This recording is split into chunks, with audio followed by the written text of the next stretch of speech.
Hello everyone, welcome to Indian Economy by Aman Soni. In today's news, sir, we'll be discussing the important articles related to economy. In page 1, there is no news related to economy. Let's go to the editorial page. Even here, there is no article related to economy.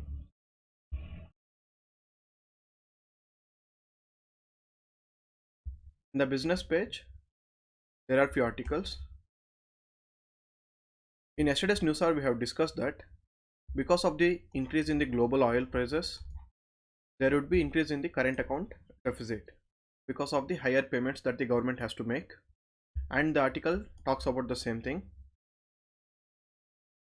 The current account deficit estimates were supposed to be 1.7% this year.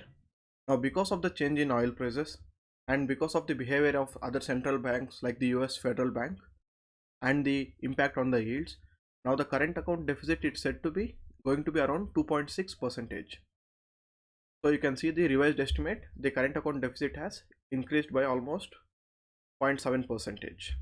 And this is mainly because of the increase in oil prices and the increase in other commodity prices like the fertilizer prices, the gold imports increasing, etc. And the main increasing was because of the oil. The estimates of the 2.6%, it is based on assuming an average barrel price of around 86 or $87. Now currently the barrel price is around 120 US dollars. So in future there is a chance that the current account deficit is going to be more than this estimated 2.6%, because if the oil prices are not going to reduce anytime in future, the deficit is going to be more and the percentage is going to be increased.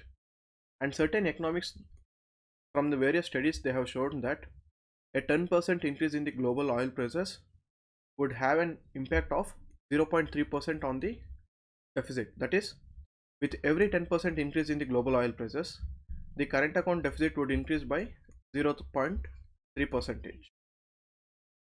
That's about this article. You can skip this article. Here, because of the conflict in Russia and Ukraine, the sectors that would be affected are gas, coal and aluminium.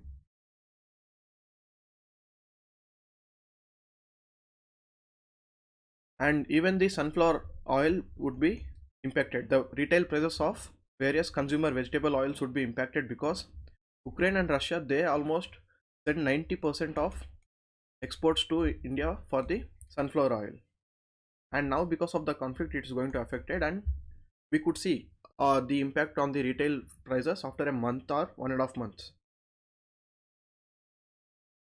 And here this article talks about the exporters and export credit guarantee.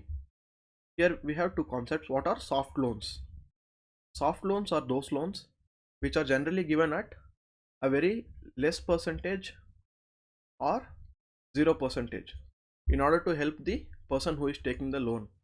And it could also mean that the repayment tenure of the loan, that is the period given for repayment, that is being increased, or the percentage of the loan is reduced, so that the person who is taking the loan would be having a more freedom to pay back the loan. That is why they are called soft loan.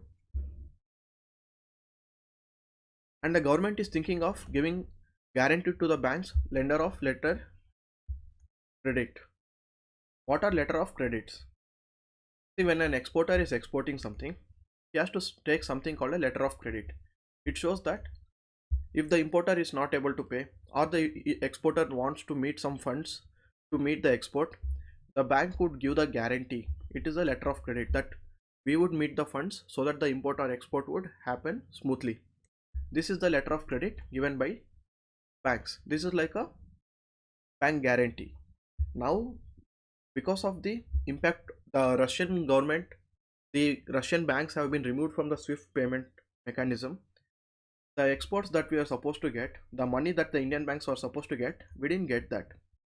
Because of that, even the banks are in a bad position. So the government is thinking of giving guarantee on this letter of credits given by the banks to the exporters. On one side, we are not able to receive the payments for the exports that we have done to Russia. On the other side, we are supposed to pay for the imports. In such a situation, the government is planning to give guarantee to the banks for the letter of credits that they have given. And India has exported around $3.3 billion worth of goods to Russia in 2021, and mainly in the sectors related to pharma, tea and coffee, and imported around $6.9 billion worth of goods in defense, mineral resources, fertilizers, metals and precious stones. And here, because of the payment issues, we are not able to get the amount that we have exported for, and on the other side we have to pay them. So because of which the government is planning to give the guarantee. In the previous news we have discussed that because of the currency fluctuations and the interest rate increase by the US Fed government, the foreign portfolio investments would go out of India and it would impact the Indian rupee, and exactly the FPIs in Indian holdings declines by 2%. The FPIs have removed their money from the Indian stock market and they have gone to the US and other markets. You can skip the news on Vodafone. Same with this news. And here you just need to know the headlines that the creators on YouTube earned, the business is so much that it is equivalent to around 6.83 lakh jobs. That's all. These are the articles related to economy today. Thank you so much.